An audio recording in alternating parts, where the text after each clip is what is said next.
नमस्कार मित्रांनो, राजकारणात पुन्हा एकदा मोठी खळबळ उडाली आहे। ज्या विमान प्रकरणामुळे राज्याच्या राजकारणात अनेक तर्क-वितर्क सुरू होते, त्या प्रकरणात आता मोठा ट्विस्ट समोर आला आहे। पोलीस चौकशीत आरोपीने धक्कादायक कबुली दिल्याची माहिती समोर येत आहे।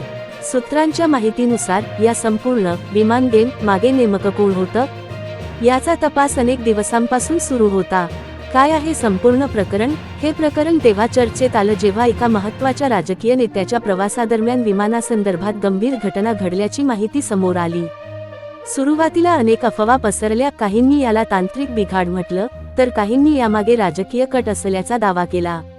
मात्र आता तपास यंत्रणांनी सांगितलं आहे की आरोपीने चौकशीदरम्यान काही महत्त्वाची माहिती दिली आहे। आरोपीची कबुली।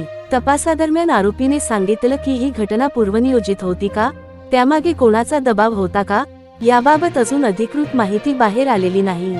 मात्र सूत्रांच्या मते काही आर्थिक व्यवहार आणि फोन कॉल रेकॉर्ड्स तपासात महत्त्वाचे ठरत आहेत। राजकीय प्रतिक्रिया। या घटनेनंतर सत्ताधारी आणि विरोधक यांच्यात आरोप प्रत्यारोप सुरू झाले आहेत। काही नेत्यांनी याला लोकशाहीवर हल्ला म्हटलं आहे, तर काहींनी तपास पूर्ण होईपर्यंत संयम बाळगण्याचं आवाहन केलं आहे। पुढे काय? आता सर्वांच्या नजरा तपास यंत्रणांच्या पुढील कारवाईकडे लागल्या आहेत। आरोपीला न्यायालयात हजर केल्यानंतर आणखी मोठे खुलासे होण्याची शक्यता वर्तवली जात आहे। मित्रांनो, या प्रकरणाचा तपास अजून सुरू आहे। अधिकृत माहिती येईपर्यंत कोणत्याही अफवांवर विश्वास ठेवू नका।